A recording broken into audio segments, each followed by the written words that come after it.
It's Tuesday, June 13th, 2023. My name is Ashton Ellett, here with another installment of the Two-Party Georgia Oral History Project, sponsored by the University of Georgia's Richard B. Russell Library for Political Research and Studies. I'm here today in unincorporated White Oak, Georgia, with Mr. Randal Morris. Until recently, he served as the Senior Public Affairs Manager for Georgia Pacific's Cellulose Business Division, a position he had held since 2007.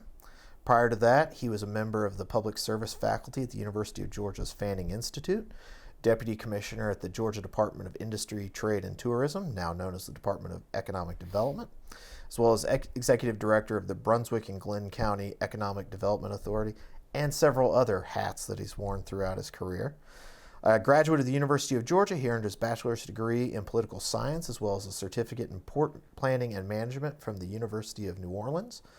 Since 2022, he has assumed the lifestyle of a gentleman farmer here in rural Camden County, which is where we're at today to discuss his work with Senator Sam Nunn, U.S. Representatives Bo Ginn, Ed Jenkins, and many more. So, Randal, thank you so much for taking your morning and what I assume to be a good part of the afternoon as well to talk about your time working in and around Georgia politics. Thank you, Ashton. I'm pleased to have the opportunity to talk with you and share some experiences and memories, and look forward to the conversation. Absolutely. So let's start at the beginning. Tell me about your childhood and upbringing. You grew up in St. Mary's, I did. Georgia. Grew up in St. Mary's, right down here in Camden County, when, as a very southeasternmost corner of the state, we were removed and far away from elsewhere in Georgia as much as you could be. Sure. But it was a great place to grow up. My dad worked in the manufacturing arena for the Gilman Paper Company at the time.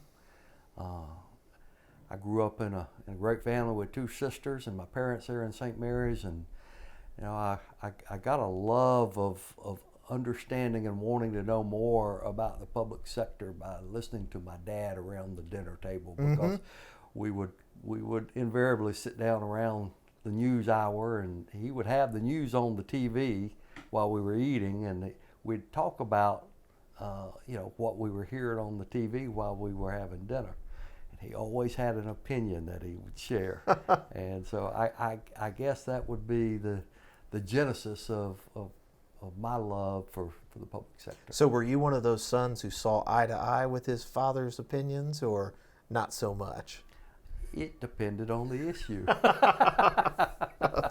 It's a very good answer, very diplomatic. I can tell you, I learned a lot from listening to him. Now, were you a CBS family, an NBC family, or an ABC family? Well, we got three channels. We got CBS, NBC, and if the antenna could be turned right, we could occasionally get ABC. So the Huntley-Brinkley hour for you guys. Huntley-Brinkley, yeah, that's right. So, your father, and parents were interested in the goings-on in the politics. Were they what we would call a political family? Were they a family that was close to the local politicians or state politicians? No. My father grew up in rural Jeff Davis County outside of Hazelhurst, yep. And but he was attuned to what was going on in the community, although he wasn't actively involved personally. Right. But he liked to know what was going on, and as a lot of good Southern men, he had opinions on what was going on in the world, and specifically in this country at the time, in the late 60s and into the 70s. And, right. He had thoughts about that. So what took you from St. Mary's, Camden County, up to University of Georgia? Well, I always knew I wanted to go to college. I am the first generation of my family to get a college degree, and my dad made sure that was at the top of my priority list. So that was something he supported. He told me time after time after time, and helping him work on his side gigs, that, Randal, there's a better way to make a living than this. You've got to get an education, and you need to go to college. And so that was that was pounded in, and and so that's something I always had as a goal, was to go to college, and I wanted to go to the University of Georgia. Actually, I had some friends, growing up in St. Mary's. I was closer to Gainesville, Florida, and I had a lot of friends going to the University of Florida, but man, that was not in the algorithm to go be a Florida Gator. I wanted to be a Georgia Bulldog. Well, doing some quick math in my head, that was the right time for you to be at the University of Georgia. It was. I was there 77 through 81, and I can tell you, something happened in 1980. The switch got turned on. I happened to be at the ball game in Neyland Stadium in Knoxville. And when Herschel played his first game, got inserted into the lineup, and he ran over Bill Bates at the goal line and scored that touchdown. My God, a freshman. 95,000 people in the stadium, and I can tell you it was bedlam. I was there with two of my fraternity brothers, and we were surrounded by orange, and we weren't even a micro dot hardly in all of the orange, but they heard us. That was if I'm correct, Jason Hasty, my colleague in university at Hargett Library, is the athletics expert. But I think that was the closest game that championship team had that year, was that first game against Tennessee. Probably. I think it was maybe 10-7, 7-3. So it was something. It was a very low scoring game. But that was the much like last year's team. That's that right. Tennessee I game. can tell you it might have been the closest in score, but it wasn't the most dramatic, and that was the Georgia-Florida game that year with the Buck Belue, Lindsey Scott pass. I was at that ball game. Oh my gosh! Yeah, it was great. It's a great time. Yeah, it was a great time to see the resurgence of Georgia football and experience it. Yeah. So you went up there to. Did you have a plan of what you wanted to study? When I got to college, I knew I wanted to be a history major, for better or for worse. That's what I did. Did you have a plan, or was that something you were just going to, test the waters and let come what may? I knew what I wanted to be. I wanted to go to UGA and get a political science degree. I knew that. And I wanted to go on to law school. Okay. Subsequently, law school fell out of the Sure. list of priorities. Had the opportunity to do some other things that allowed me to follow my which passion. we'll talk about. Yeah, we'll talk about those.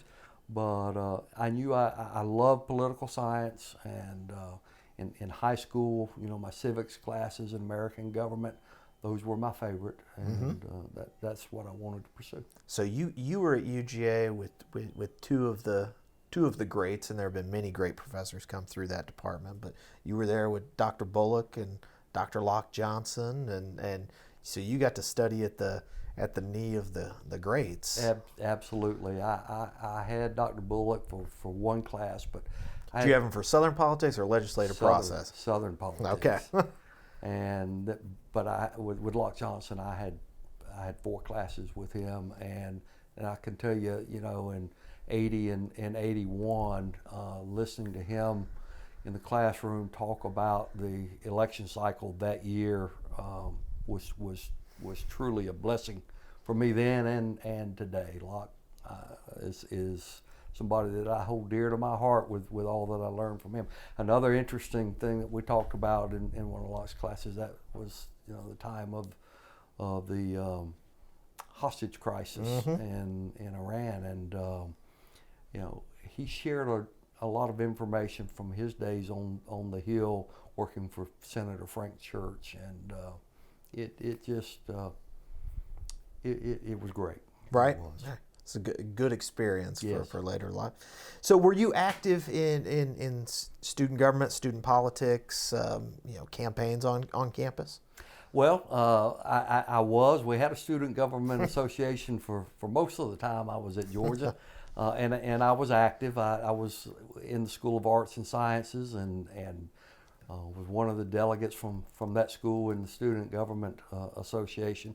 Unfortunately, a lot of folks at the time didn't take it very seriously, and we had one candidate that ran for president of the SGA on a platform that, if elected, that he would abolish the SGA, and he ran as the unknown candidate with a paper bag over his head so nobody could see him, and he got elected, and he abolished it. I love the time with SGA, and I still have friends today that I met through that experience in Georgia. Yeah, your time at UGA overlaps with several of the folks who have taken part in this program. Sort of that generation of Georgia politicians and folks involved in politics that were sort of in between the current generation and sort of the older generation of the Herman Talmadges and folks like that. Sort of a transition period in Georgia politics. So you had planned on law school. What happened between getting that BA or that AB in political science and not going to law school? Well, I will tell you that I had applied, and I actually was going to go to Tulane Law School. Okay. I wanted to learn maritime law, and had all intents to go, but I was fortunate enough to follow one of my dreams, and that was to go to Washington right after I graduated. I needed 5 more hours after the spring quarter of 1981 to fulfill my hours for graduation, and I'd grown up through 4-H in grammar school all the way through high school, and loved that program, and Georgia 4-H had a standing internship with Senator Sam Nunn's office, and I had applied for that my senior year at Georgia. I was awarded that 4-H internship, and I said, I am going to Washington. And so I thought, I could delay my law school a little while and go experience Washington. I went up there 5 days after the end of the spring quarter in 1981, and was going to use the internship to fulfill my last 5 hours and graduate. So I actually graduated winter quarter of 1981 while I was in Washington after I submitted my research paper. And it changed my life. I didn't go to law school. I fell in love with D.C. and spent several years up there and followed a dream. You caught the Potomac fever, as they say. I did. At least for a time. So what was your job? Obviously, as an intern, were you fetching coffee, making copies? What was your job as a 4-H intern? Well, with the 4-H internship, it was a little unique from most internships in the senator's office. I worked half a day in his office, and then half a day in the Senate post office. And I actually got paid to be an intern, to be a 4-H intern up there through the Senate post office. And it was a neat experience. Now, I worked half a day in the senator's office in the morning, and I had the opportunity, to work with the legislative group. Randy Knuckles was up there, Doug Kidd, Tricia Rogers, and Roland McElroy was the press secretary. I did a little work with him. As Richard Ray, was he Ray still was the the chief? AA, Yep. and I really liked Rich. I called him Mr. Richard at the time. Sure, he was a great fella, and I was so pleased that later in his career he actually served in Congress, and I kept up with him. I really did. Working in the afternoon in the post office was a treat too. I had as my delivery area the basement, the first and second floors of the Russell Building. So I got to know some of the staff of a lot of members. Very of influential folks on the second and first floor for Russell. Absolutely. Ted Kennedy's office was there. Ernest Hollings. John Stennis. Yeah, that's right. Joe Biden was on that floor. Yeah, that's right. He went on to things. Yeah, that's right. Dan Quayle was on the second floor. J. Danforth Quayle III. That's right. So I was able to get to know folks pretty quickly that summer, and beyond just the Georgia delegation. So and a couple of those acquaintances that I met, I still call friends today. Sure, sure. Delivering mail. That right. So you went up and this was a summer internship. Correct. How were you able to inveigle your way into staying in D.C.? Well, I will tell you, the summer internship was the blink of an eye. It seemed it was over as it started. I knew I wasn't ready to leave D.C. and I wanted to find an opportunity. So at the time, it was actually Richard Ray that said, well, maybe we can help find you something. And we had a great Georgian working in the doorkeeper's office on the Senate side, Linwood Hall from Moultrie. And I ended up working in the doorkeeper's office, in the Senate, running the Senate elevator on the Senate side of the Capitol. And I did that for three or 4 months, and again, I had the opportunity through that experience to see a lot, meet a lot of people. Yeah. I did. So I think Congressman Buddy Darden was also an elevator on the Absolutely. Senate side, I believe. And he and I swapped stories. Yeah. You get you and Buddy into a room. But you do have some stories. I had one that he especially liked. One time on the elevator, there was a call for a vote, and Senator Kennedy got off of the tram, and he was late. He was almost about to miss the vote. Uh-oh. And, he was prone to smoke a cigar every now and then. No. He had a cigar about that long, about the last 3 inches, and he got on the elevator and didn't say a word. He just knew I was going to push that button. Well, supposedly a no smoking, elevator. I stood there just a little bit, but he looked at me and he looked at the button, and he looked back at me and said, "Let's go." Discretion is the better part of valor. That's right. So you got to run the elevator, and I assume in that time, like so often happens in Washington, a position did open up, or you found a way in. I found a way in, and it really was one of the best things that ever happened to me. My congressman from the 1st District of Georgia, Bo Ginn, had announced he was running for governor, and I thought, I need to work on his campaign. He didn't have a staff position in his D.C. office, but I didn't know Bo. I had never met him, but I knew by reputation the kind of man he was, and that he would be a great fellow to work for.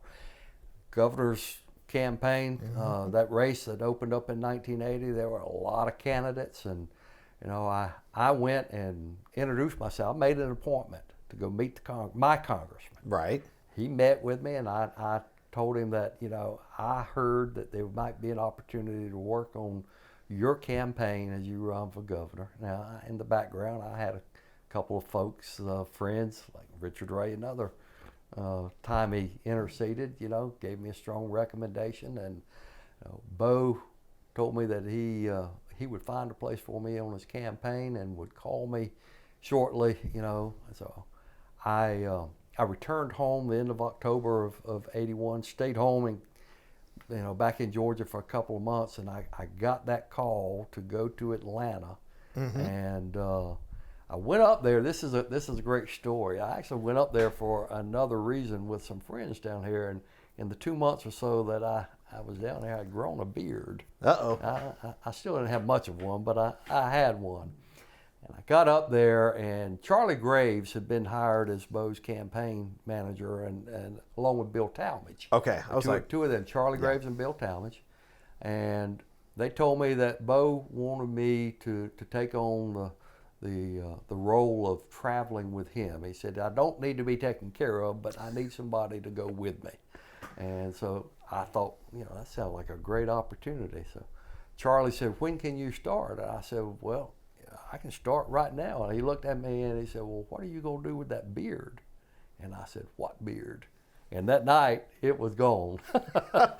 And I flew home the following weekend. That was on a Tuesday or Wednesday or something. I stayed up there, and then I caught an Eastern Airlines flight into Jacksonville, and first time I'd ever flown commercially.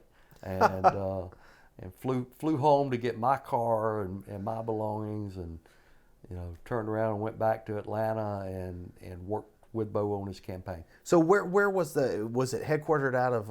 It used to always be the Dinkler Hotel is where lots of folks would have their campaign. No, we were in the Joseph Banks. I call it the Joseph Banks building, but it was about a 10-story office building right across from Lenox Plaza on Peachtree. That's where our campaign headquarters was located, and I ended up. Because I traveled with Bo and we were gone all the time, we actually, had an apartment in Atlanta, and so for much of the campaign, he and I were roommates. We shared a room, and another apartment opened up in that building on the same floor. It was very convenient, and we ended up, having our own apartment the last 2 or 3 months of the campaign. But yeah, Bo and I were roommates early on in that campaign. So describe for me what an average day on the campaign would be. I assume most of your time was spent in Metro Atlanta trying to introduce the congressman, or no? Actually, it was all over the sure. state. Okay. In the 8 or 9 months that I worked on the campaign with him. We traveled this state. We went into all 159 counties. I went in practically every courthouse in every county. Met people all over the state. In fact, I can tell you that during the course of traveling with Bo, the things that I learned from watching his interaction with folks helped me become the person that I am today. I met everybody that he met during that campaign, and at one point I had shaken so many hands that I had calluses by my thumb and on the bottom. That's how much handshaking occurred. But it was event activities during the course of the campaign. It was going to meetings. It was going to we had, what's the word I want to use? We had debates, and we had a lot of candidates in that governor's race. Right. Especially on the Democratic ticket, and on the Republican ticket there were a couple.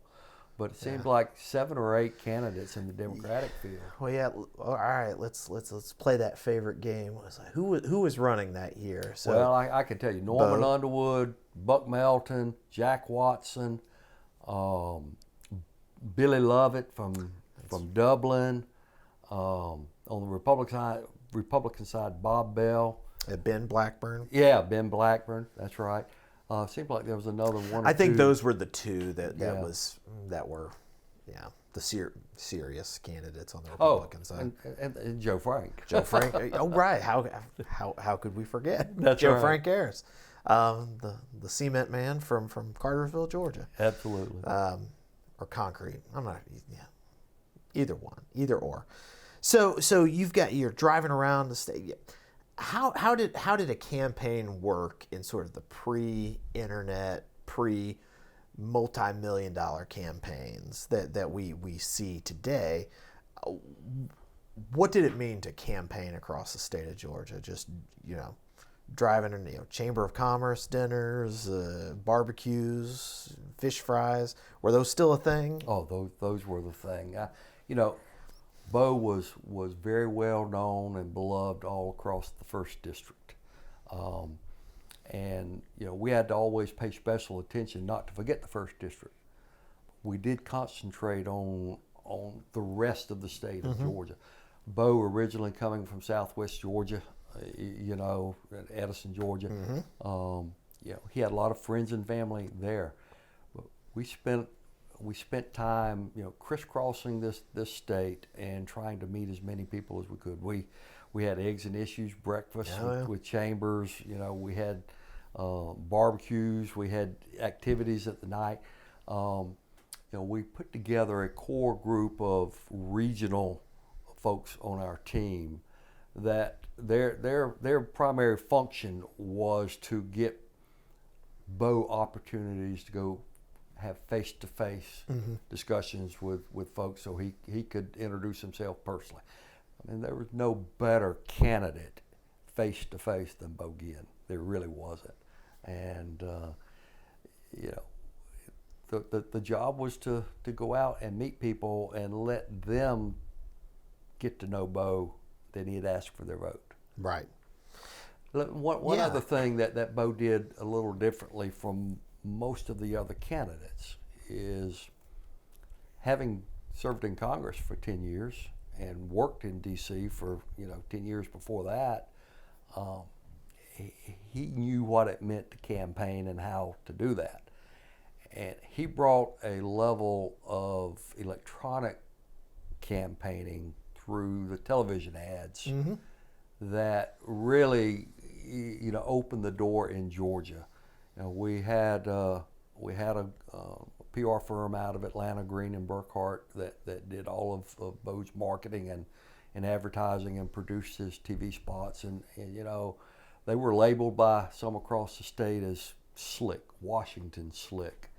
But I think he helped transcend old time political campaign marketing with the style that he brought to that governor's race in 1982.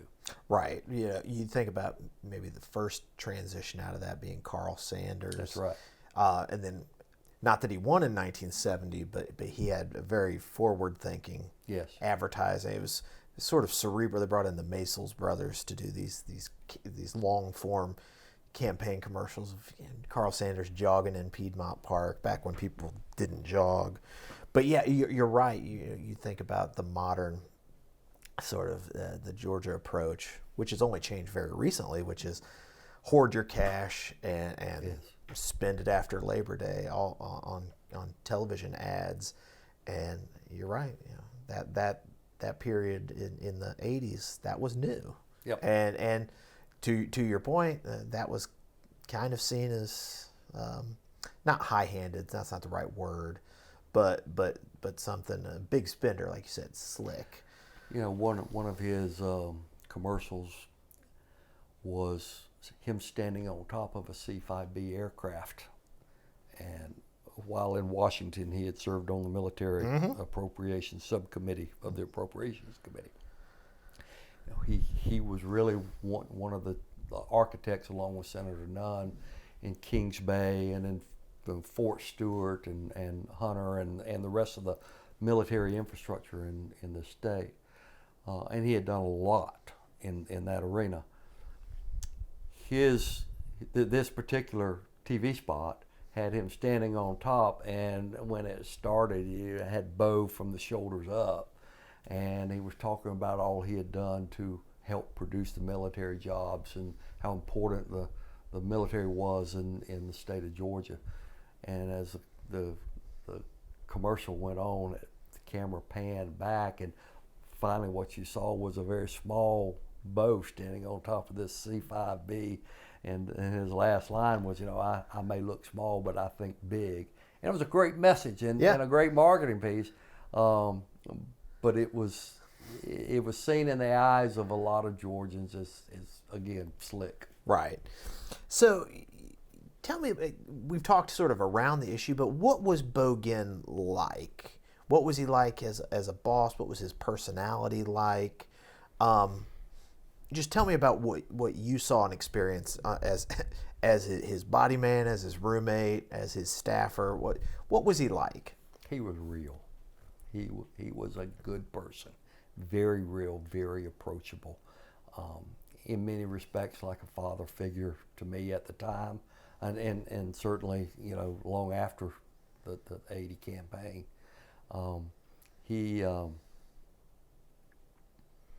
He taught me that politicians aren't these aloof figures we see on the TV screen or read about in the newspapers. That they were real people, just like you and I. And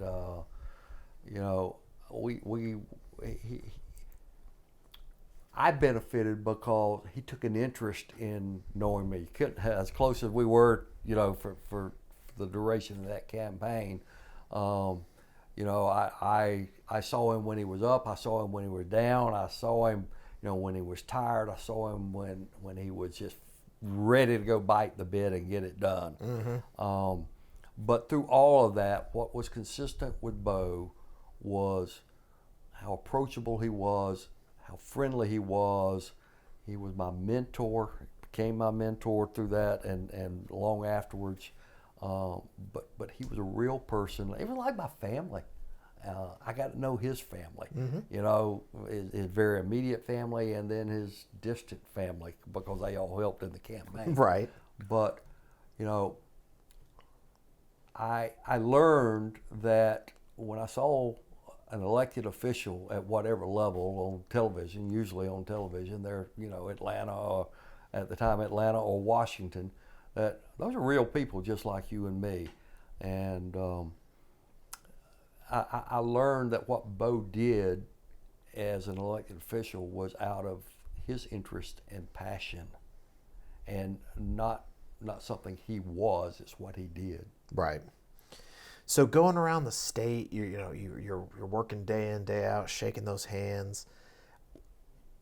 Did you ever stop to think where we are in the race, what the poll numbers were? Is that something that you were thinking about? It was like, are we going to win this thing, or what was your perspective? Did you always expect to win? What was your take on that in that primary, and then as we'll talk about in the runoff? I can tell you, you always expect to win. Bo was the lead in the field of 7 Democratic candidates, primary candidates, and we got into the runoff, and I'll touch on that a little bit later. But throughout the duration of that campaign, Bo's name recognition was off the charts, especially in his home district. Sure. Yes, we paid attention to that. I paid attention to that. My role, other than just making sure he got to the right place at the right time and stayed as for the duration he needed to stay, was to be the eyes and ears and watch and listen and see how people responded and share my impressions with him in a helpful way. He resonated very much so. Most people that met him and spent just a few minutes with him walked away, and you had the sense they were going to vote for Bo. And, some candidates are good at that and some are not. He was outstanding at that. Watching the poll numbers, Bo did well. And it was only until the 3-week runoff during the month of August that those numbers turned upside down. And I won't ever forget that the political consultant that worked with Bo in the campaign, the day after the primary election, said to Bo and the campaign staff, "Bo, you're in a runoff with the worst possible candidate that was in the field. Joe Frank is not a name that necessarily resonates all over the state like yours. You have a record in Washington as a Washington politician. People have reasons not to vote for you.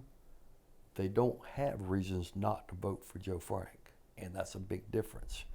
And in 3 weeks of a runoff, it's hard to turn that around. And frankly, Bo was a Washington elected official and not an Atlanta elected official in the state of Georgia. So he was not part of what ruled the state at home, and was seen as an outsider that would come in, I think, and change. And the Joe Frank campaign and the machine in Georgia that got behind him rallied and did a good job, and subsequently Bo lost in the runoff. How cognizant were you, or was Bo or the campaign, of the influence that Speaker Murphy exerted in that campaign behind it was Joe Frank? obvious. It was obvious. There there were times during the 3 weeks of that runoff where we would go into a community. I'll give you one example in Southwest Georgia on the Sunday before the Tuesday runoff election. Churches, the parking lot of churches where all the cars were, folks came out, and there were placards put under their windshield wipers on their windshield, that insinuated pretty strongly, Bo's record of being a Washington liberal, and that didn't just happen. The army that marched to Speaker Murphy at the time responded to how he beckoned them. Mm-hmm. And how did the campaign try to respond to that that message, that sort of othering, as we would say? Well, in hindsight, we probably played into their hands a little, because there was one quick TV ad that kind of tried to address that, and it was, an image of Speaker Murphy actually whispering into Joe Frank's ear as a member of the legislature, and the campaign tried to point out the close association between Tom Murphy and Joe Frank Harris, and that was an alternative the voters had that wasn't, in our minds, as good as what Bo brought to the table. Mm-hmm. As in that Democratic runoff, and unfortunately, in 3 weeks in a runoff at the time, there just wasn't time to get beyond that. Mm-hmm. It was like, he won he was a top vote getter in the primary. Right. And in the runoff with 3 weeks, it was like a switch was turned on to a completely different campaign than we had prepared for. Right. So what do you think? And that this is obviously some supposition, but what were his priorities have been as governor? What was he running on? What were the issues that were important to him? What was that program that he would have tried to implement as governor? Bo spoke constantly about bringing jobs to the state of Georgia and improving the economy, taking the port infrastructure of Georgia to a much better position than it was at the time. Social issues, what those things that he could do as governor to help public education, because he was an educator himself. Absolutely, he was an educator himself. To a different and better place. He was about creating opportunity to improve people's lives in a way that really was, I think, predicated upon his experience coming out of Washington. So, tell me about that, as unpleasant as it may be, tell me about that primary runoff election night and the sort of realization and then the next steps that you and Bo had to take once that realization dawned.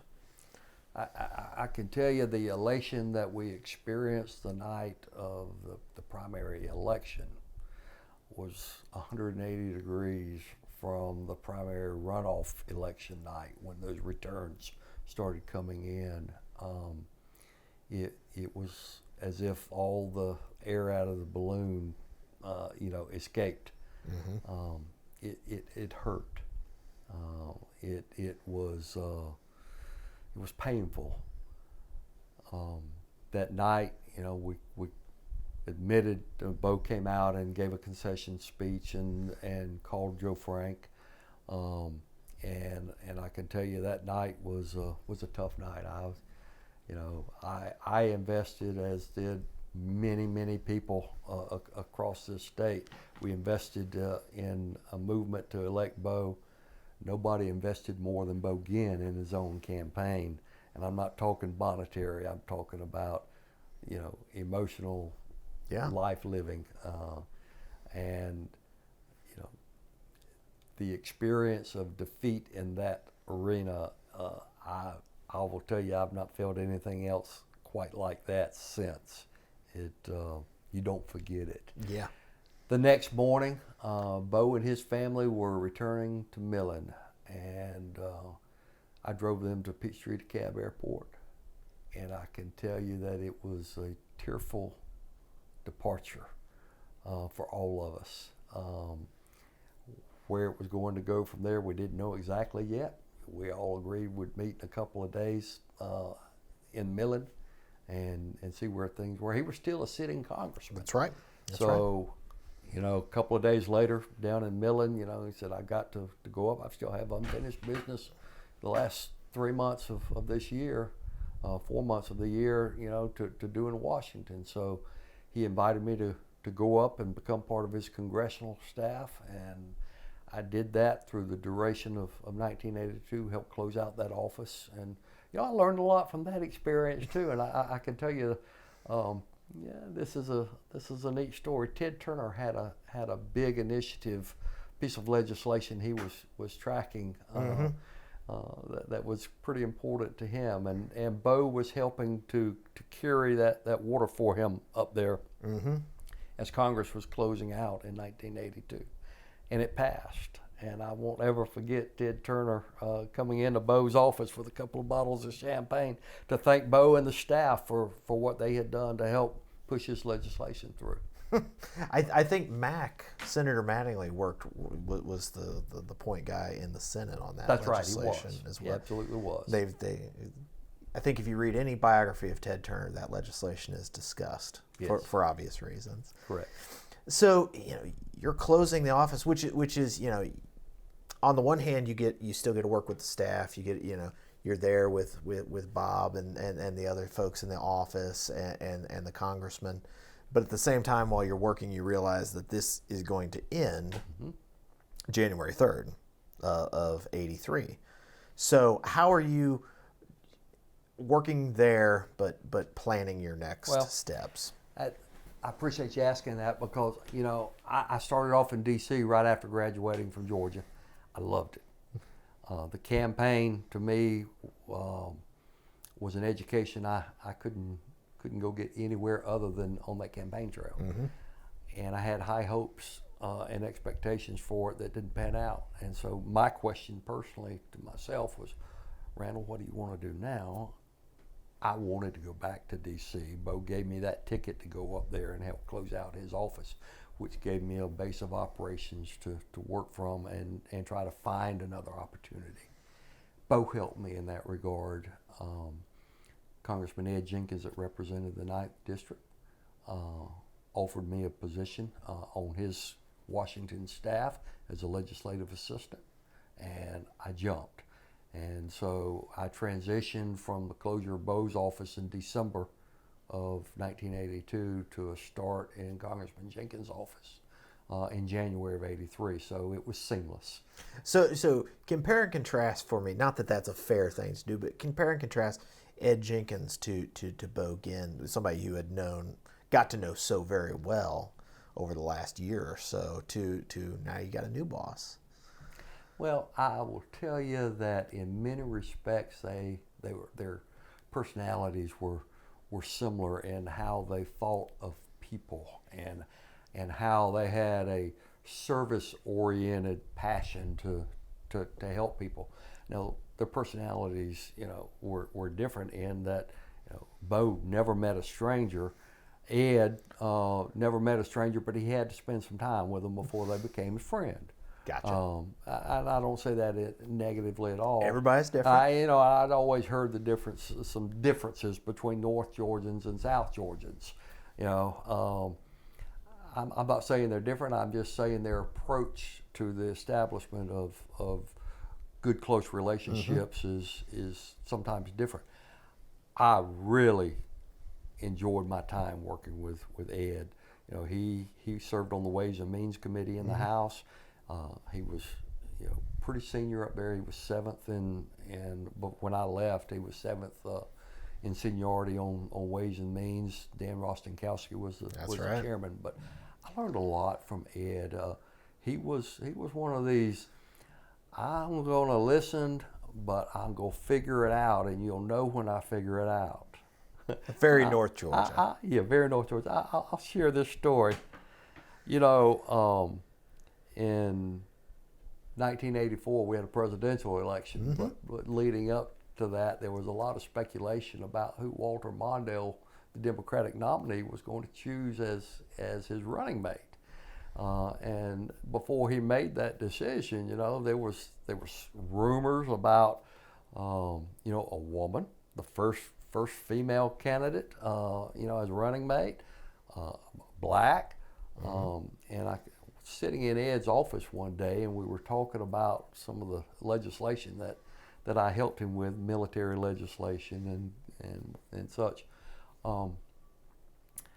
He got a call from a reporter from the LA Times. And all I hear is Ed's side of the conversation, but you really had to pull Ed to get the conversation going. But it was yes, I know that, you know, I know Walter pretty well, and I think he's going to take a different tact in choosing a running mate, and we're going to see something that we haven't seen. Yes, yeah. I've heard a few names of some potential candidates, but you know, if I give that to you, it's got to be off the record. And okay, yes. Well, you know, I've got a couple of names that I've heard. I know of a couple, you know, that I'll tell you. Charlie Rangel and Harold Ford. I hear their names pretty often as potential running mates for Mondale. And but you did not hear that from me. And they continued on in the conversation, and finally they ended, and he hung up, and I said, "Congressman, tell me about that call." And he said, "Well, that was a reporter from the LA Times, and you know, he knows I'm a backseater, but I know what's going on. I'm in the mix of you know, knowing what's happening, and he wanted to get an insight into who might Walter Mondale choose as his running mate." I said, "But Charlie Rangel and Harold Ford?" I said, "I've not heard those names. Have you?" And he looked at me and says, "Well, they're the only two blacks ahead of me in seniority on the Ways and Means Committee." I'll never forget that. I was going to say, when you said Charlie Rangel, I was like, well, he was ranking right behind Rostenkowski. That's right. On Ways and Means. I was not aware that the Harold Ford Sr. was on Ways and Means, but I figured... That's an Ed Jenkins classic. So you mentioned that you worked on sort of military projects. Was that sort of your portfolio of legislation, or did you work sort of all over the place with your time? You know, as one of 3 or 4 legislative assistants, I had certain areas of legislation that I would try to help with, along with constituent services. But you know, Ed, being from a part of Georgia where the military wasn't as prevalent as other corners of the state, didn't have nearly as much, but some. You know, and there's always appropriation. So, you know, I had military, I had the judiciary, I had the environment, you know, several others. But the judiciary issues and the military issues were those that I spent more time on than not. Were there any issues or topics or pieces of legislation that, you know, sort of stick out in your mind that you remember? You know, sort of like that story about Ted Turner. Was there a piece of legislation like that? Well, I will tell you, it wasn't a piece of legislation that I directly was responsible for in supporting, but if you recall, the balanced budget amendment was prevalent in the Reagan administration, and there was a lot of constituent activity that was organized around that, and I can recall getting thousands and thousands and thousands of 3x5 postcards in the mail in Ed's office, about the balanced budget amendment. I assume in favor of the balanced budget amendment or against? Some version of a balanced budget amendment at the time. The one that cut all the other stuff that group That's right. wasn't it? So here you are. You're getting to be a confirmed Washingtonian, much like some of your former colleagues who either stayed in Washington, worked with Lindsey Thomas, Bo's successor in the first district. What made you finally come back to Georgia? Well, I loved my time on Ed's staff Mm-hmm. and in Washington, and I really wasn't looking to make a change and leave Washington. I was involved in a lot of activities up there. We had the Georgia Association in D.C., and I was very active in that. But an opportunity came along where Senator Nunn was looking for someone to run his Savannah district field office. And I had a couple of friends to say to me that, if you ever thought about going back to the state and remaining in this political arena, that's a good opportunity for you. That's the part of the state that's your home, mm-hmm. and you ought to give some consideration to it. I talked to Bo, mm-hmm. And Bo said, "Randal, I think that would be a good opportunity for you. You've done Washington. You could end up staying and making your career in Washington as a staffer and beyond." And he said, "I would support you any way I could in that. But knowing you ought to give some consideration to going back to the state and making your mark in the state. And Senator Nunn's district opportunity is one that I think you ought to listen to in terms of what it brings to you." Mm-hmm. So I did, and I did. Mm-hmm. And so now, had Bob Hurt, or had he made that transition over to Senator Nunn's staff, or was that still Roland was, I guess, the chief? That's right. Roland was over there. Bob was in Lindsey's office as Lindsey's AA. That's right. So he had time. Okay. So you came back down, and how long did it take you to transition from Washington office staff to a senator's district staff? In hindsight, it didn't take very long.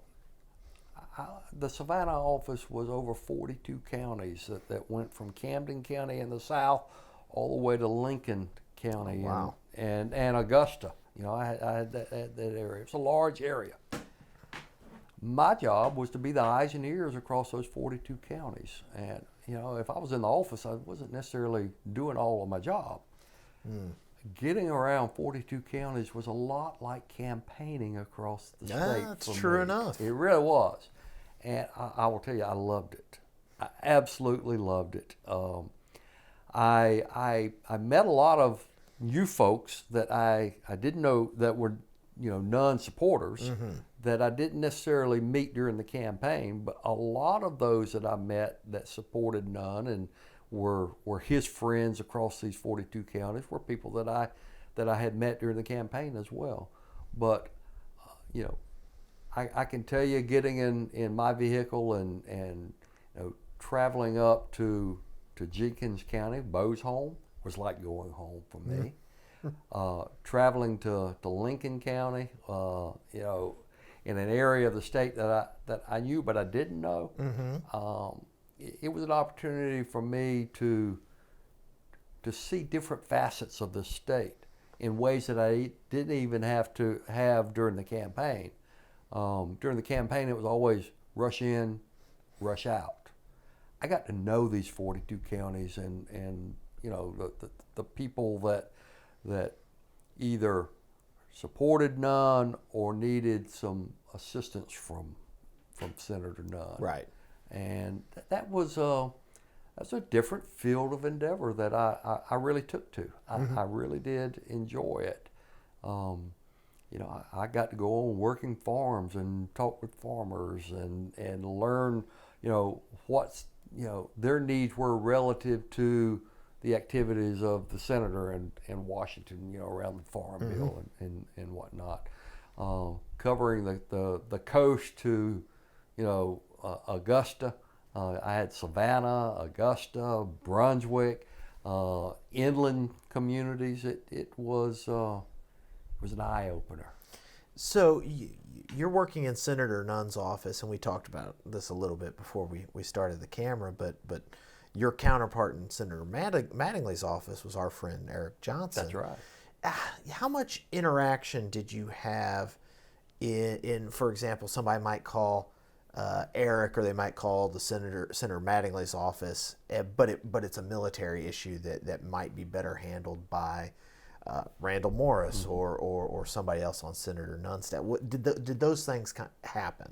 They did. Eric, Senator Mattingly's office was just down the hall in the old post office on Wright Square Right. in Savannah, and he did the same thing I did. He had a lot of counties he was responsible for, so we were always passing in the night, passing during the day, but we did confer, we did talk, and before I left D.C., Senator Mattingly was elected in 80. When I worked up there, I was fortunate to have the opportunity to get to know, staff from the entire delegation. And Senator Mattingly's office, he and his staff, they worked pretty closely and coordinated rather well. And I would have to tell you that, working with Eric Johnson was a treat.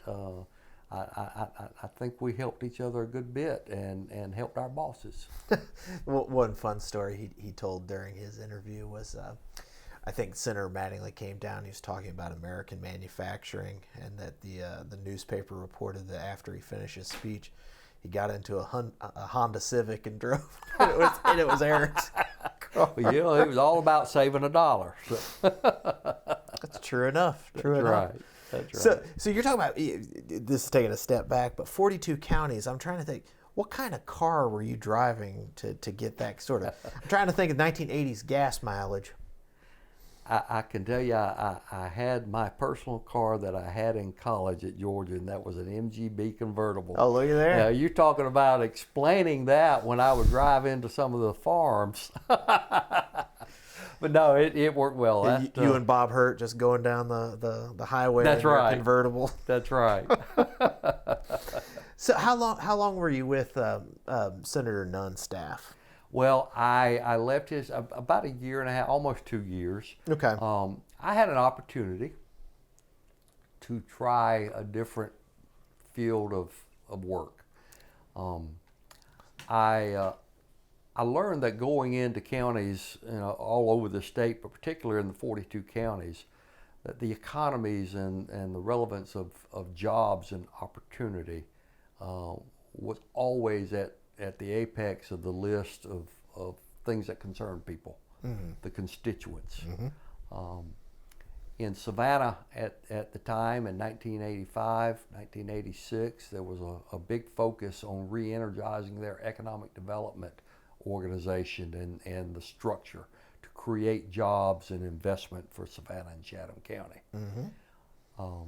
They had brought in a new director of their economic development organization that came from New York State, and he was enlarging the staff, and I had several friends that I had met and come to know very well in Savannah that said, Randal, you might be a good person for a new staff position with at the time, the Savannah Port Authority. Today it's the Savannah Economic Development Authority, CEDA. I perused that opportunity for a little bit. I didn't really want to leave Senator Nunn's office the same way I didn't really want to leave Washington, in 1985. But I can tell you, when opportunity knocks and you really listen and you evaluate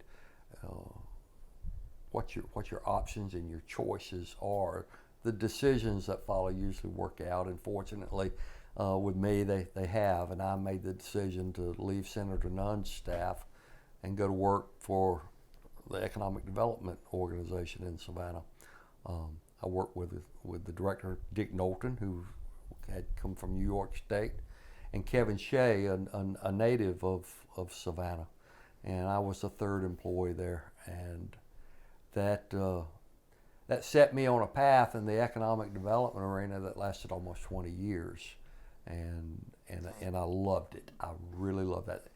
Savannah's new focus on economic development was to grow its existing base, but to reach out in ways that it had not through different marketing ploys and campaigns, and to travel the world and meet eye to eye those identified investment opportunities from other companies that could relocate or expand into Savannah and Chatham County. So it was a start for me that redirected my passion for trying to help folks in the community. Mm-hmm. Now, what were some of those targeted organizations or companies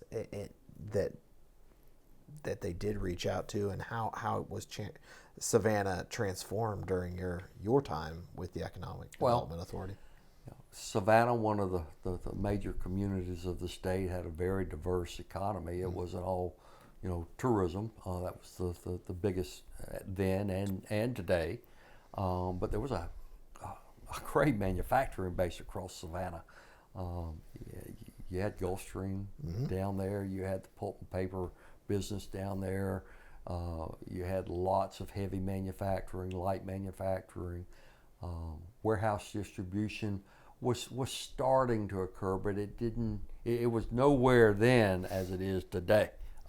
It's tremendous down there. What we did as the Economic Development Organization, Dick Knowlton was, he had been in that business around the country, but had done a great job, up in New York State. He helped Savannah understand what targeted industries could be conducive to growth, or would be conducive to growth in Savannah and Chatham County, based upon the attributes that community offered. Transportation access, employment, labor, market access. Those were the three big ones. And so, I mentioned warehouse distribution. That was a golden opportunity for us. Look at the largest manufacturers and determine, what suppliers and vendors that they reach out to around the country or around the world that, might be better off being in the backyard of Gulfstream. Mm-hmm. And so we took, existing industry studies to a new level in Savannah and Chatham County at the time. We worked with the post-secondary educational organizations, the Board of Regents, and we worked with the Technical College System of Georgia to help us understand how we could grow our workforce. And we focused on those areas, both externally in terms of marketing, and internally in the community, looking at those issues that inhibited Savannah's opportunities for growth. I'll tell you one example. At the time, there was no inventory tax exemption in Chatham County. Lots of counties across the state of Georgia would exempt the inventory of raw materials, goods in processed and finished goods destined for out of county. So inventory was taxed as property, or inventory was chattel, taxed as property. Yeah. That's right. And so in past years, I think that there had been some thought given to, do we bring up that inventory tax exemption issue to the voters and let them decide it, and it had never been done for whatever reason. The Development Authority decided that was too important and critical an issue for the community. It put Savannah and Chatham at a disadvantage in a big way, around this state and around this country. And we made the decision with the approval of our board, sage business people in Chatham County, And the Development Authority took on the task of managing the political campaign of trying to get Freeport exemption passed in Chatham County. As a lover and student of politics, that fell right into into my sweet spot, and I got very involved in that, and it passed, and Savannah still has that today, and that was an opportunity in the economic development arena that I had had the opportunity to use my experiences campaigning.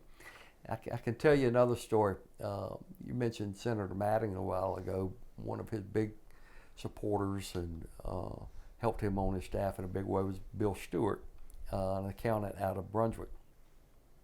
Later in my career in economic development in Glenn County, Bill Stewart made the comment to me. He was one of my board members in Brunswick and Glenn County doing economic development, but he said everything is related to politics, even economic development especially. So yeah, it was a neat experience. So I think when we talk about the Savannah today, the port of Savannah is such an outsized player, conduit, what have you. What was the status of the port during your time there, and what was the plan? What planning happened around that for future expansion to where we are now? I can tell you, I think the port has always enjoyed a strategic position around garnering investment and support in Georgia. At the time I was in Savannah, the port was going to expand, but the old Talmadge Bridge inhibited the size of ships because it was too low. In. So while I was in Savannah, the new Talmadge Bridge was built. It had been funded before I got there. The appropriations, state and federal, was there. Another big project was harbor deepening, and we've seen continued iterations of harbor deepening to expand the capacity. And now we're talking about a new bridge. Now we're talking about another bridge. That's right. So the port is one of the key pieces of infrastructure that helps set the state of Georgia apart from a lot of the states with which we compete. So maybe this is a good way to transition to moving to Brunswick, and there's a port here too. Not That's here, right. But a few miles that way. Compare and contrast, because Brunswick, talking to Jones Hooks yesterday, he was talking about the first district and how for a long time the focus of the first district was always Savannah. That was the primary focus. And that Brunswick, in so much as it was a focus, was always secondary for the congressmen, for the representatives, and that according to him, Congressman Ginn really tried to, if not have an equal amount of focus, shift at least some more to Brunswick. What was Brunswick like, and its port capacity in industrial and economic capacity like, compared to Savannah? And did you approach it in a similar way, or were there key differences that required different skills and different approaches? That's a great question, and I can say that there were a lot more similarities between Brunswick and Savannah than differences, other than the difference of size and scale. Sure. But when I came to Brunswick in 1989, I came as the director of the Economic Development Organization, the Brunswick and Glenn County Development Authority.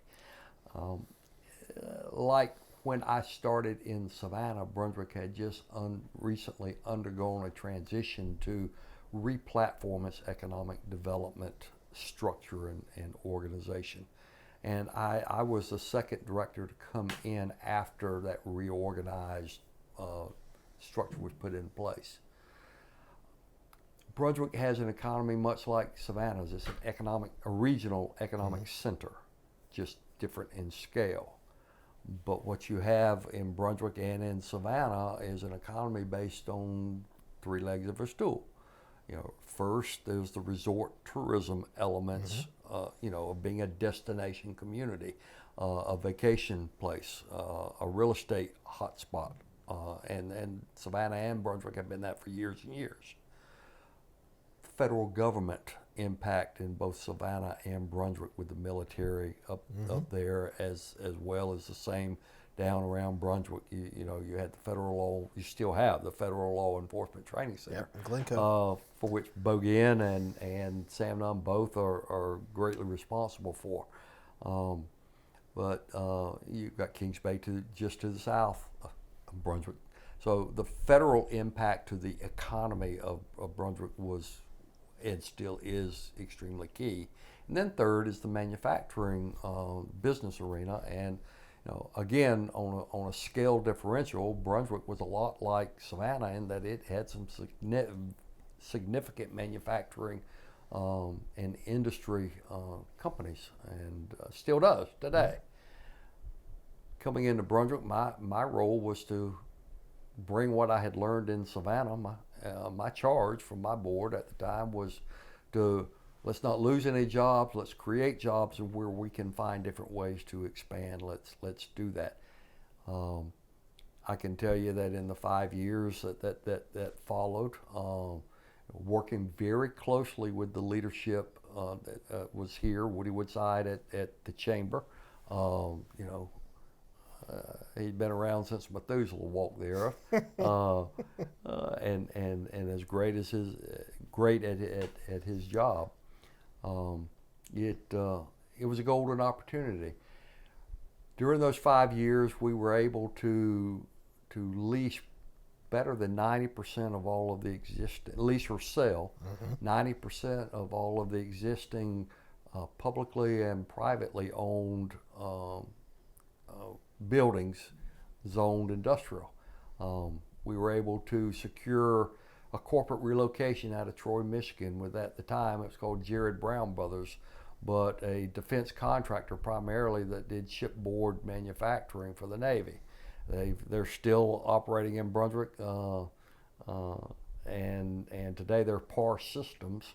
They've gone through a couple of acquisitions, but they're still operating in a big way with their corporate headquarters, as a subsidiary of another company now.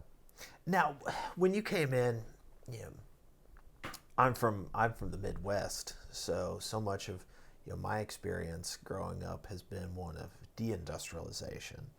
Was that something that had happened in Brunswick, that there had been, like you said, these industrial zoned where there had been an exodus of business, or it had closed, and they had to be revamped and replaced? Or was this just something where the focus was building capacity for things that had been there but hadn't necessarily grown to the board's liking? It was some of both. There had been an exodus of manufacturing, but there had been a surge in light manufacturing and other types of business. The Development Authority's focus at the time was to, again, help protect the jobs that we had in place. Right. Make sure that the infrastructure needed to support them in the community, was there and stable and consistent. At the same time, we did the same thing that Savannah did. We did some extensive existing industry studies to determine what we could do to better serve those industries and create other opportunities for investment and job creation. And then a whole lot of it was working in the community too, to help create the supportive pieces of the community to good, sound economic development investment. We put together what I call today, then and today, the chart of accountabilities. And if any type company was going to consider locating in the community, what are the key necessities? Labor, great place to live, market access, transportation, utilities. What are the key requisites for a company to be able to succeed? and who's responsible for providing those. Right. And so that gave us an opportunity in the community to do things a little differently than what had historically been done, in that we brought other people to the table. So if the school system needed to be at the table to help assure that they were doing all they could do to provide the type of educational infrastructure, they were at the table. If the healthcare system had roles to play, and they were there. We constantly opened lines of communication within the resort tourism sector, so that they knew what our aim and goals were, and we could support one another and not create conflict between one another. So that would have been like Jekyll Island Authority. That's right. And St. Simon's, Golden Isles. Absolutely. Where I won't ever forget this story, where law enforcement played a key critical role. I was calling on a company out in St. Louis one time, General Dynamics. That was my father-in-law's former company. Really? Yep.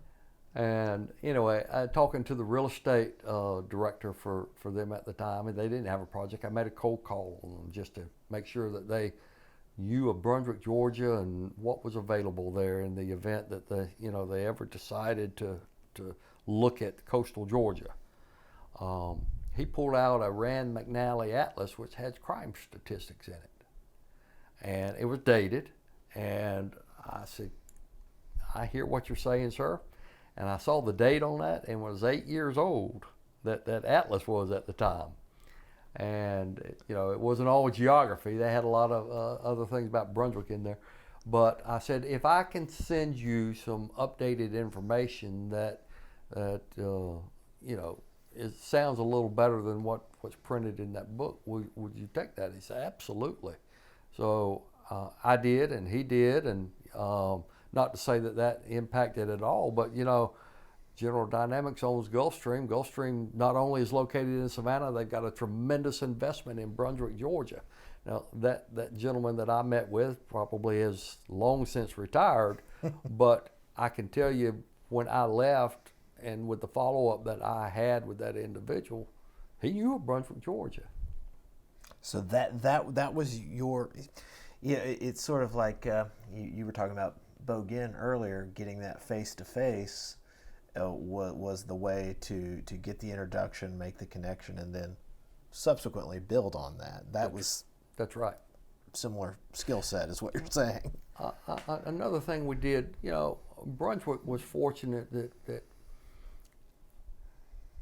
there were a lot of people that traveled to Brunswick and had investment and spent considerable time there that weren't necessarily from there. Sea Island, Sure, St. Simon's. sure.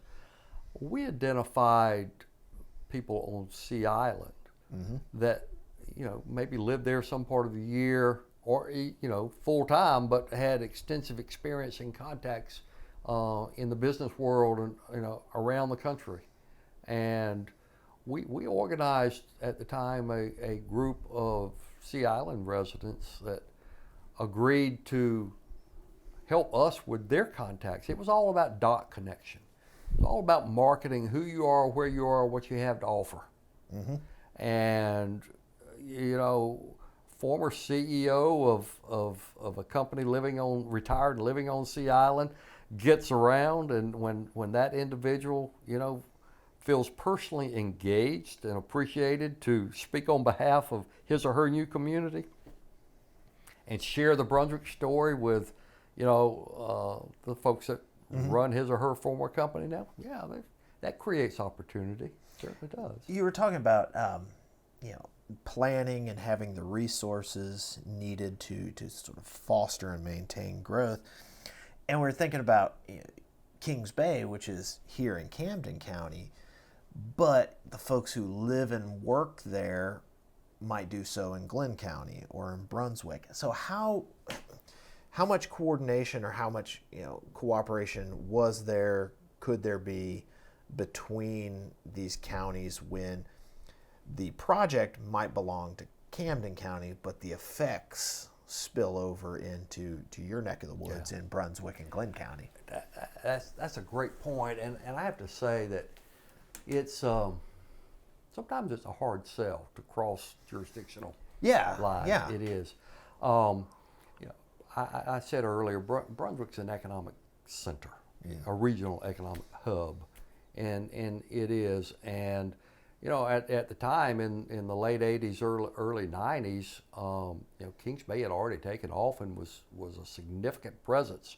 The Federal Law Enforcement Training Center in Brunswick had been there, you know, a generation already. And you're right, there are individuals that lived outside of the county lines that would drive back and forth. Did that necessarily correlate to, you know, daily coordination on regional economic development? The genesis was there, the conversation had started. Being actively involved in the Georgia Economic Developers Association, you know, as an economic developer, we talked that and we did all we could do to push it.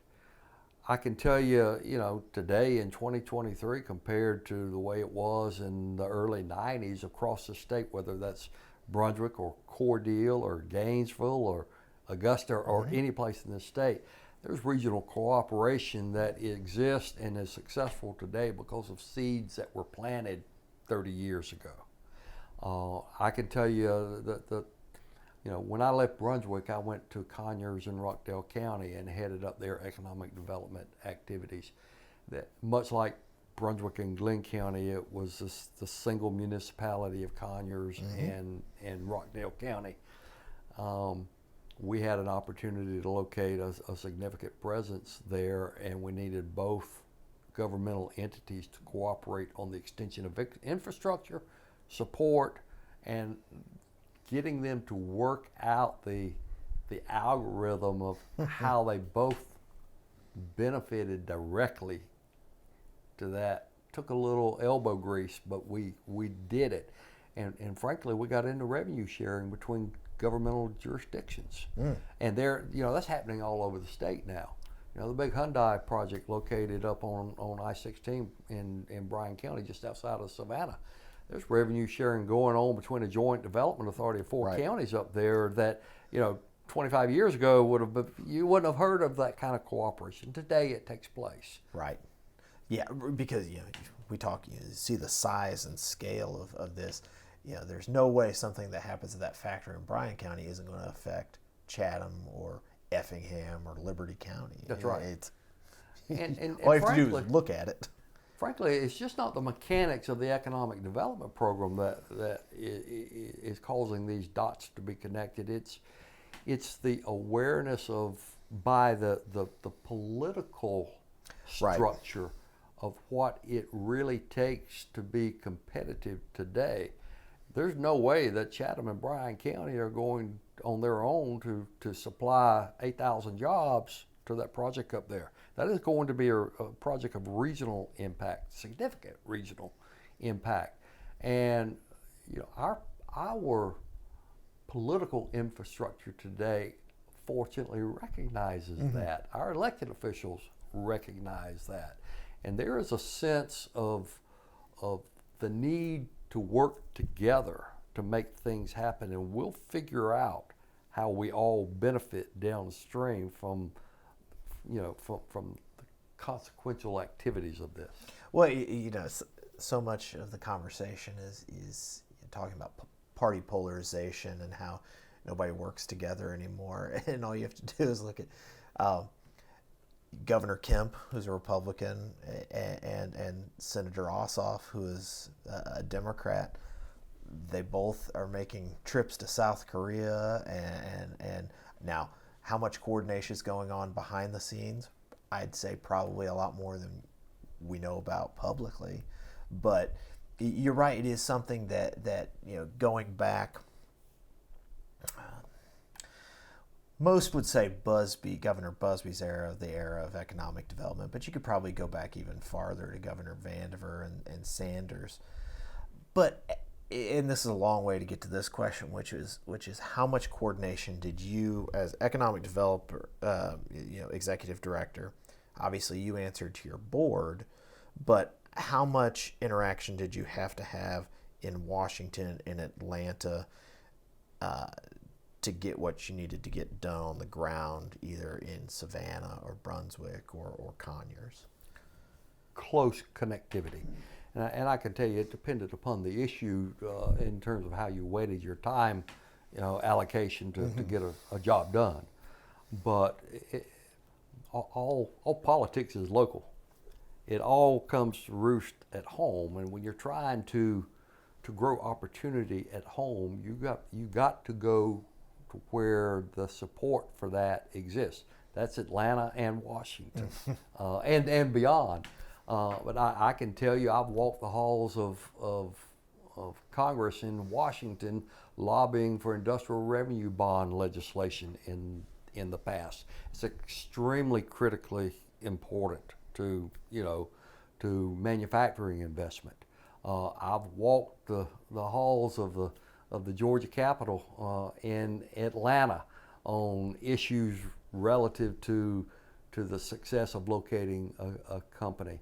I've had community leadership in across the state, but specifically in the towns and cities where I've lived, to get engaged and help connect the dots so that we can achieve what we want to in terms of job creation and investment.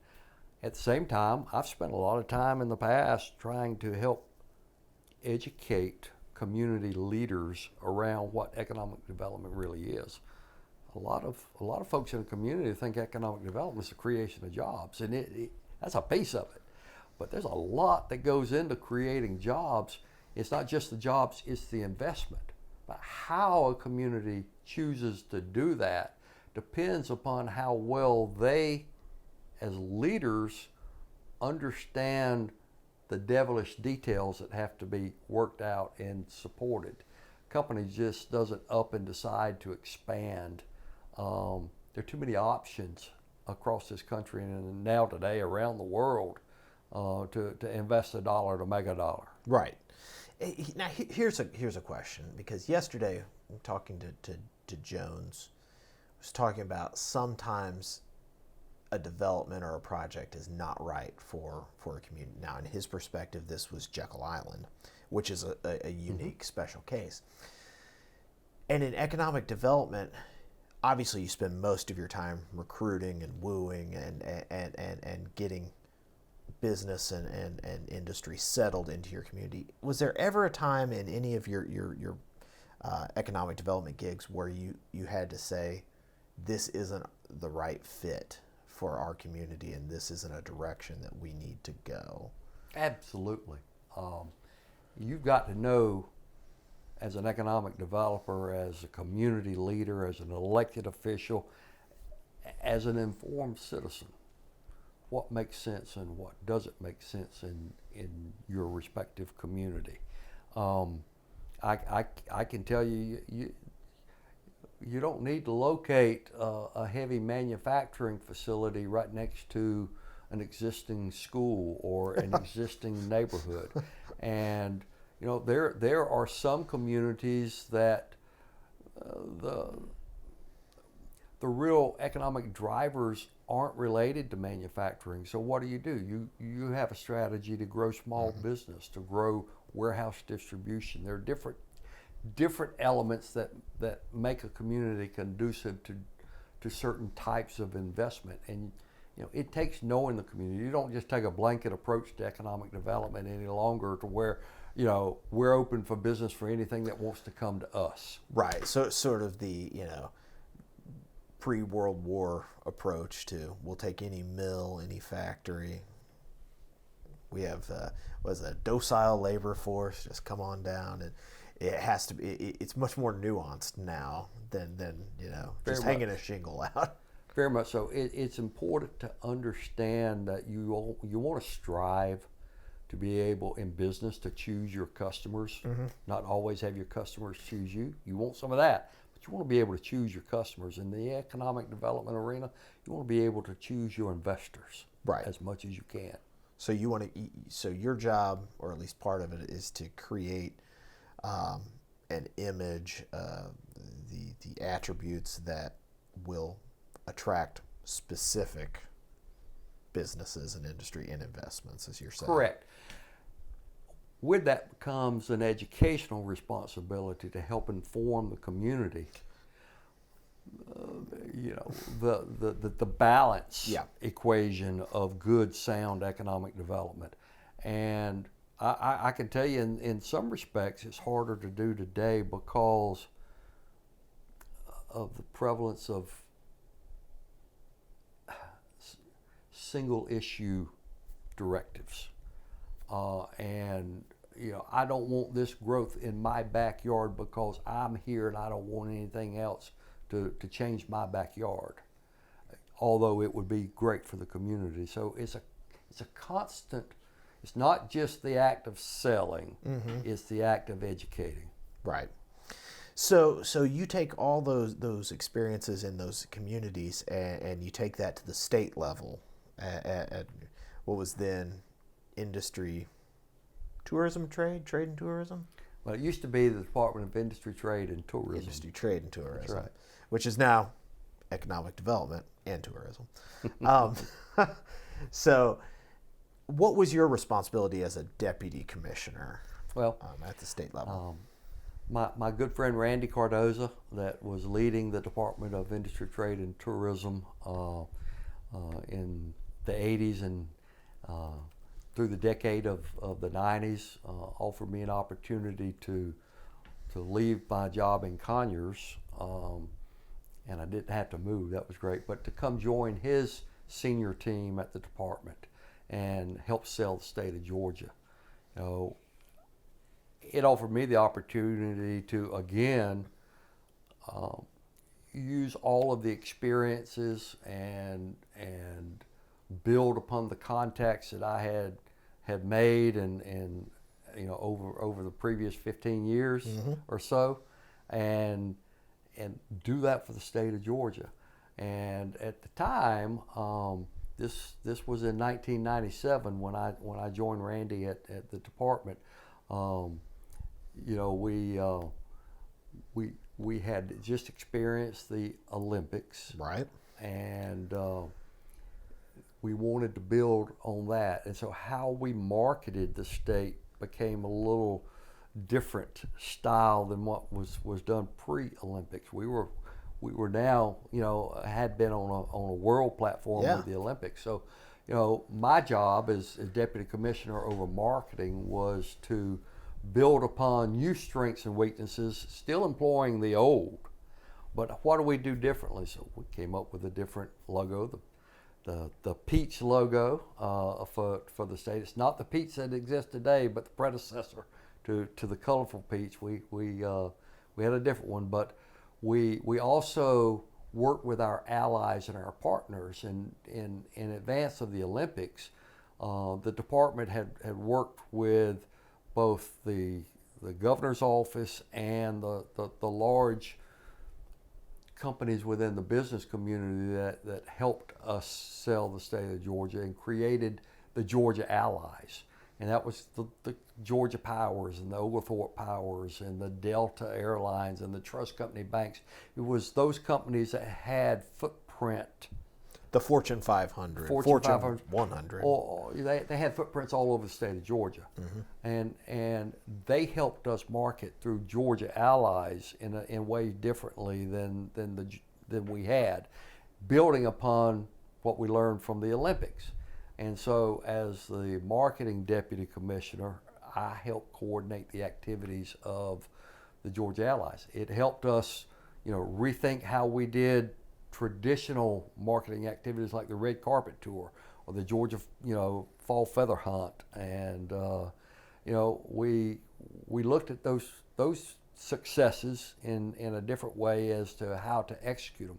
We opened the doors to more local economic development organizations to help feed those processes, those activities, and be a part of those activities.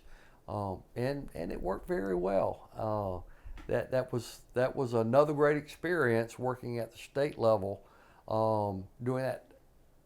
And aside from that, working as one of the senior members of the staff, we had to work closely with the legislature and the governor's office to ensure that we had the capability, financial and otherwise, to to make sure that our efforts were as successful as they could be.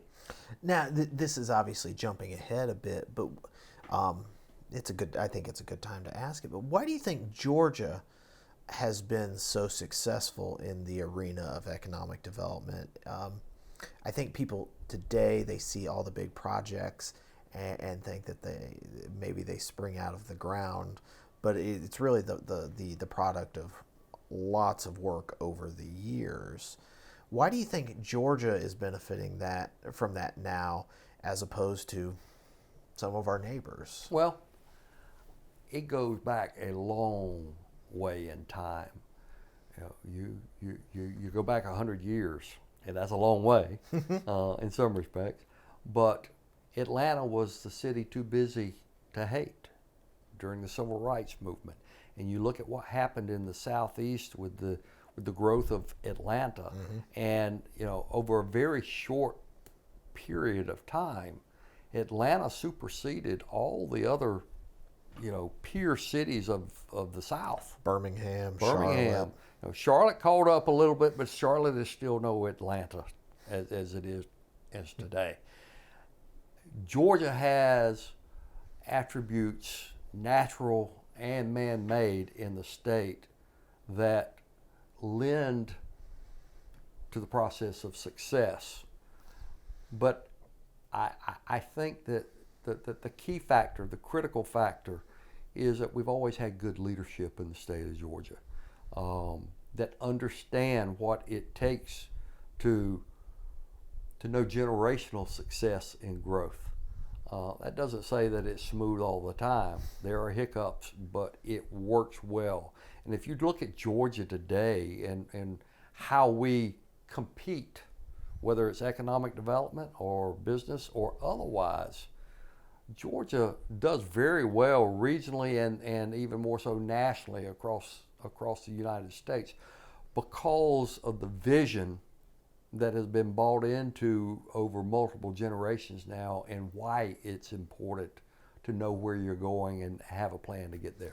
Do you think that vision that you're talking about of economic development, or the approach to economic development, that is something that has, I won't say constant because that suggests maybe too much continuity, but has that been something that has translated from the era of Democratic leadership, from the governor's mansion to the General Assembly, to what has been Republican control of those things since 2003, 2004, 2005? Absolutely. Business investment, business growth, job opportunity isn't tied to political parties. It's tied to the right activities conducted by the right leadership to assure success. And I don't think in terms of where Georgia stands in the competitive arena of growth and development, that it's ever really been a matter of partisan politics. It's been a matter of how we come together and make things work. And the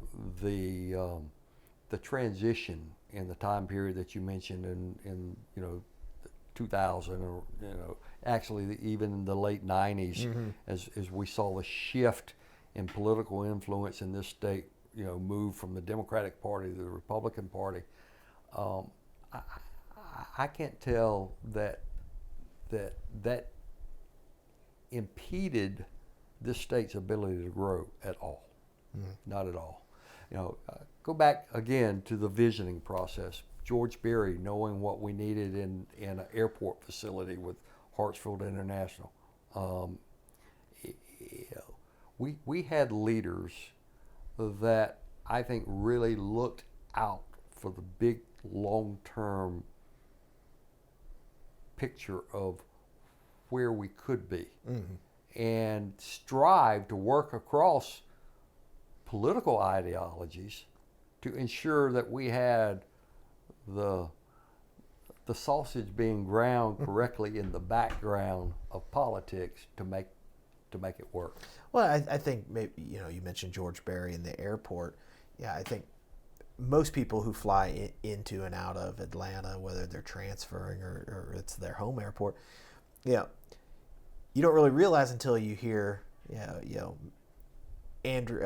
Andre Dickens's voice, welcoming it. And it's like, why is it the mayor? Well, it's the Atlanta Yes. runs the airport, and that there has to be that cooperation between Atlanta, which is a very progressive city, and a state government, which is, by most definition, a center-right government in outlook. But to your point, it works. It works. So, again, there's a lot that goes in the detail located in the background. It's born, though, the success is born of good politics, good leadership. Politics isn't always good. We've been blessed in Georgia that our leadership generally has been consistently good and effective, no matter which side of the aisle they're on. So tell me about transitioning from, you'd always been a public servant in one way, shape, or form, but you finally made the transition to the private sector. Tell me about making that transition from working for public boards and elected officials to answering to the board of a privately held company, not even a publicly traded company. Well, thank you for asking that. I can tell you, I spent so much of my early and mid-career doing exactly what you did, working, to improve the lives of community, people in communities, and the status of communities. Moving from the economic development arena into the private sector, I did have a little segue at the University of Georgia That's right. that allowed me to see how critically important good visionary private investment was.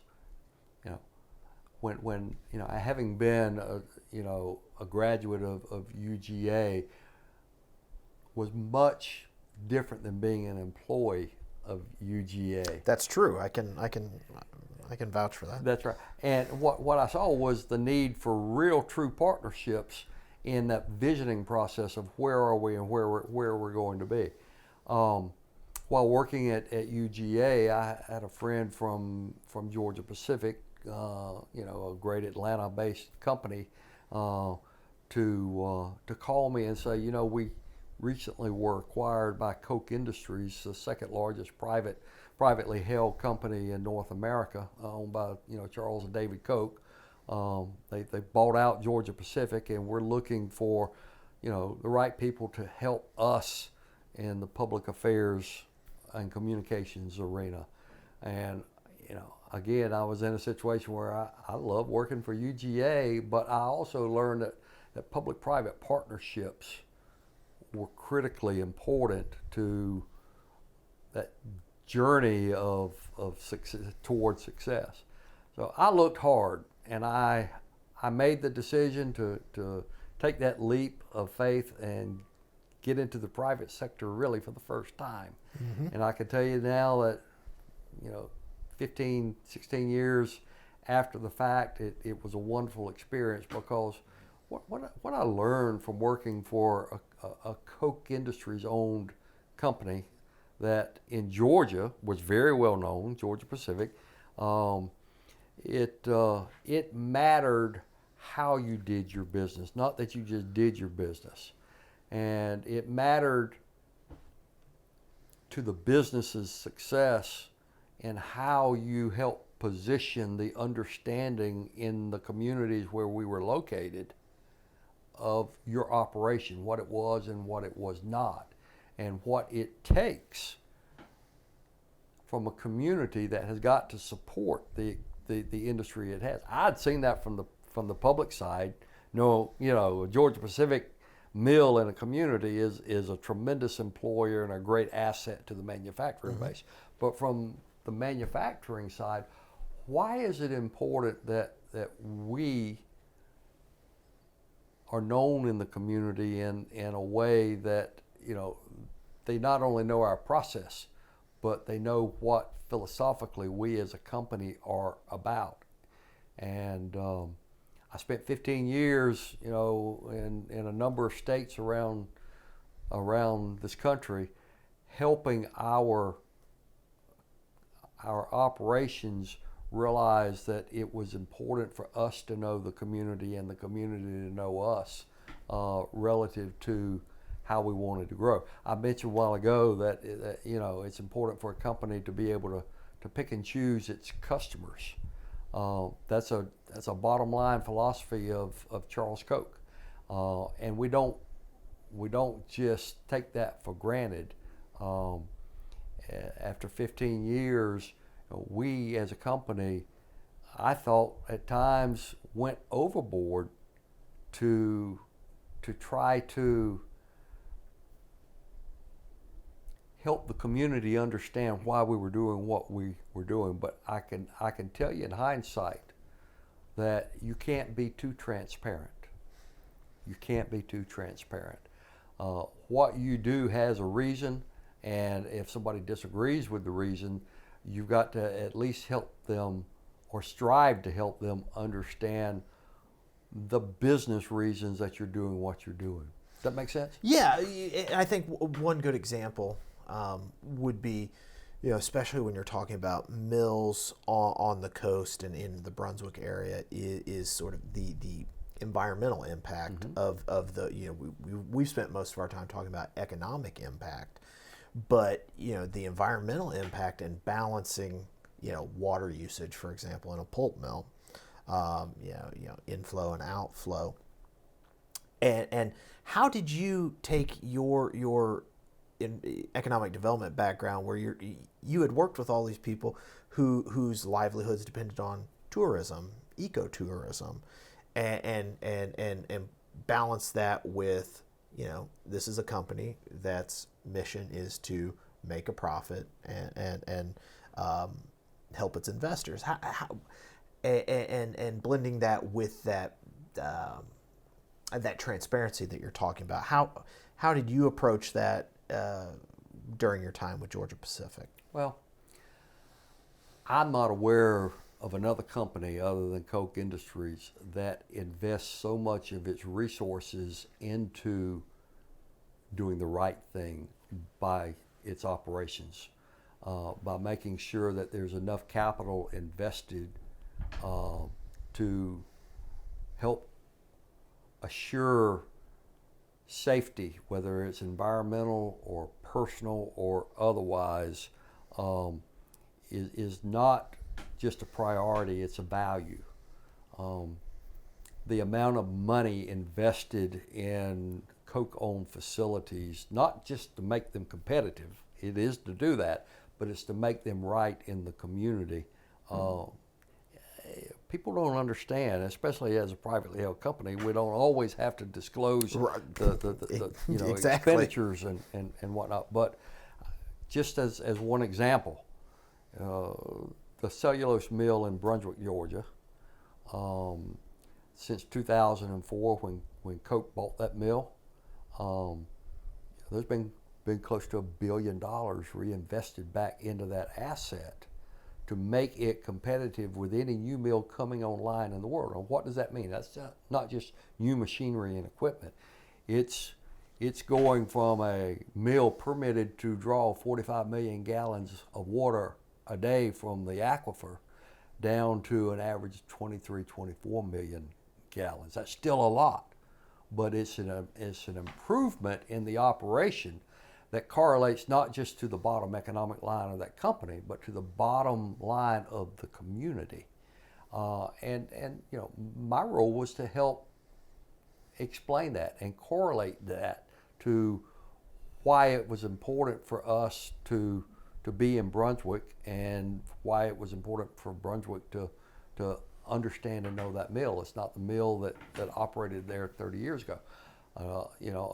Another investment of $200+ million in one project was to replace process equipment that was no longer efficient in today's environmental regulatory arena, to make it not just fall within the the edges of a permitted process, an environmentally permitted process, but to operate well within those perimeters, so that we're doing not just what we have to do, but everything we can to be an environmentally responsible company.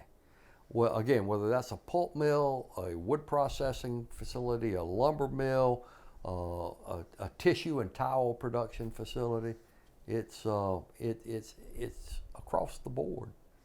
So did you still have the same amount of, or the same kinds of interaction, contact with, obviously local government, local officials, but also state and federal at Georgia Pacific, or was it different? Yeah, yes and no.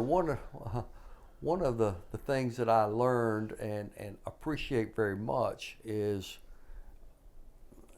Georgia Pacific was one operating subsidiary of many sister companies under the umbrella of Koch Industries. Mm-hmm.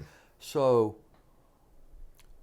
in order to coordinate and assure that we're doing everything across Koch the right way, responsibilities are segmented. And so as their public affairs specialist, I lived and worked in Brunswick, and I was responsible for the local community and working with local elected officials. At the state level, we've got Georgia Pacific got many companies across the state of Georgia. So we didn't do any lobbying or governmental activity at the state or federal levels in the role that I had. Mm-hmm. But we worked very closely with the Koch Public Sector Group. And that group does all of the state and federal activity across this country for all Koch companies. So KCPS, Koch Company Public Sector, has a representative in Atlanta that is responsible for 4, 5, 6 different states, Alan Richardson. He happens to be the person that introduced me to the opportunity of going to work with Georgia Pacific. But, Alan is responsible for managing the state political activities.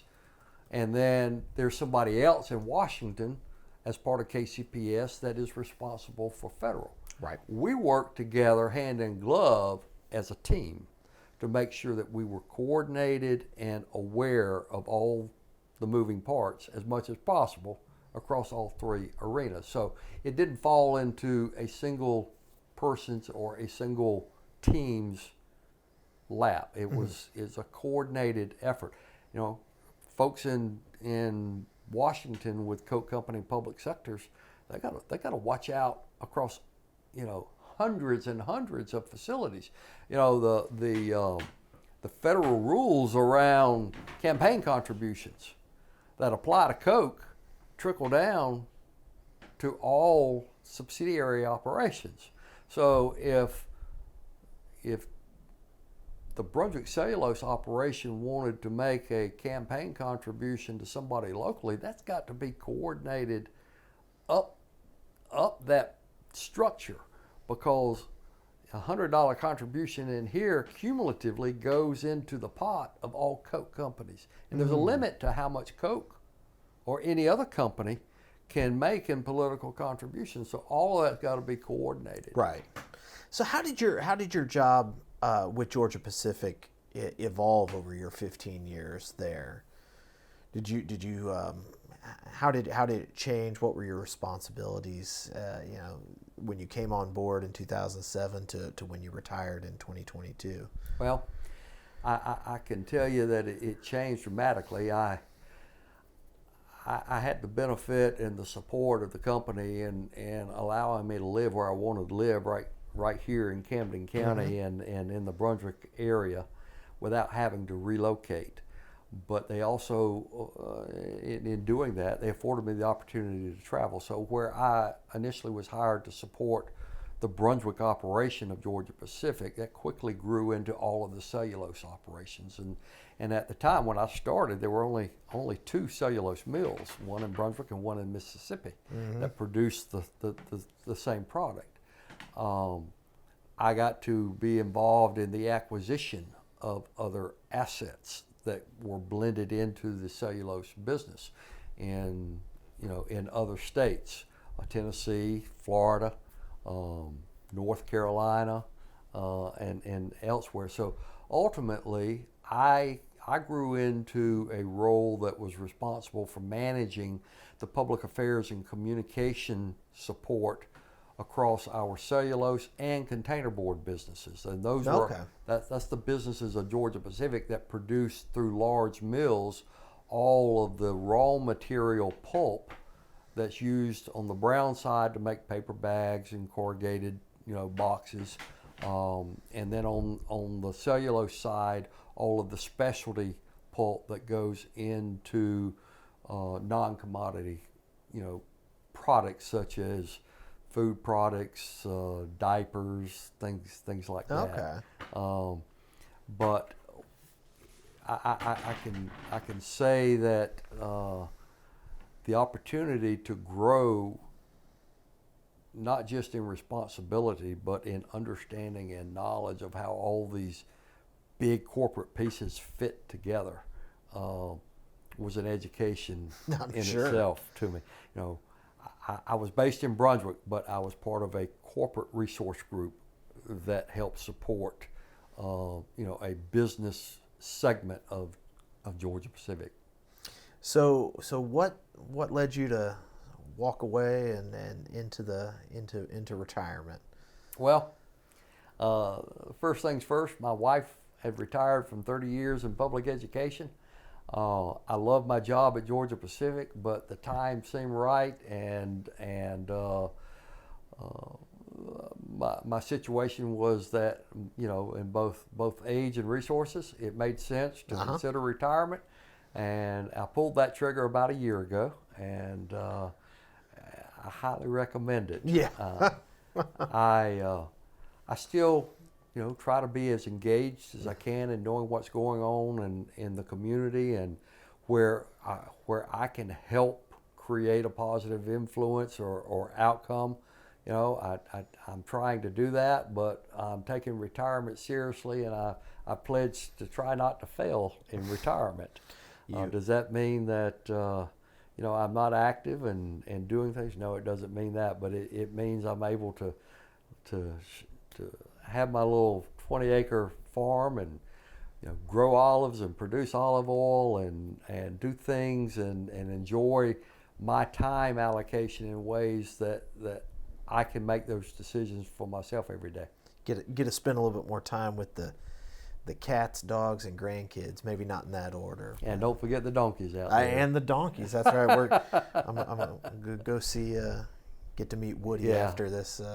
We've got grandkids close by, and lots of friends, and just yesterday, my mom is in an assisted living facility in Brunswick. We had my mom and her friends from the memory care unit of that facility out. They brought them by bus out here yesterday, and we did a picnic for them, and they got to go out and feed and pet the donkeys, and that's been hard to do working full time. It could have been done, but I did it on their schedule, and not mine. And it's nice to have the flexibility to do the things that are both important and meaningful. That's not to say I didn't do those while employed full time. Well, sure. That I didn't get a lot of meaning and positive outcomes, from all the jobs that I've had. But I can sit and talk to you today on this work day like this and realize how good that is too. So we'll wrap up with the really important question, which is why English setters and not Llewellyn setters or Irish setters or Brittany's? Did you grow up with English setters, or is that just because we're in Georgia and we're the bird dog? Well, we're not. It's Waynesboro is, but the bird dog capital of the world. Well, I have to tell you, I grew up with an occasional puppy. We didn't have one all the time, but I had enough to claim, that I was a dog lover. I guess it was 25 years or so ago that I fell in love with quail hunting. And I had the opportunity to go both on my own with other friends that did, and through work I had the opportunity to do some of that. But I absolutely fell in love with bird hunting, not just for the pure hunting, but for being around the real hunters, and that's the bird dogs themselves. And I fell in love with the English setter, the Llewellyn setter, and told myself I was going to have one of those. And so my first Llewellyn came in 2001, and since then I've continuously have had one or more, as many as 10 at a time, in a kennel. Today I've got 3, and you know they're not my hunting dogs. They're not my bird dogs. They're my family. My wife and I, our grandkids, our family, our friends, they love them. And as far as a bird dog goes, to me, there's not a more well-rounded sporting dog than an English setter. Well, there we go. I think that's a good place to wrap it up. Randal, thank you so much for taking 2+ hours out of your day to talk history and politics and business and economic development and bird dogs and everything else. So on behalf of the Richard B. Russell Library and the University of Georgia, our beloved alma mater, thank you very much for spending the day with me. Well, Ashton, thank you for the opportunity, and I'm glad you came out here today and allowed me to speak with you. Well, I appreciate it, and thank you so much for hosting me.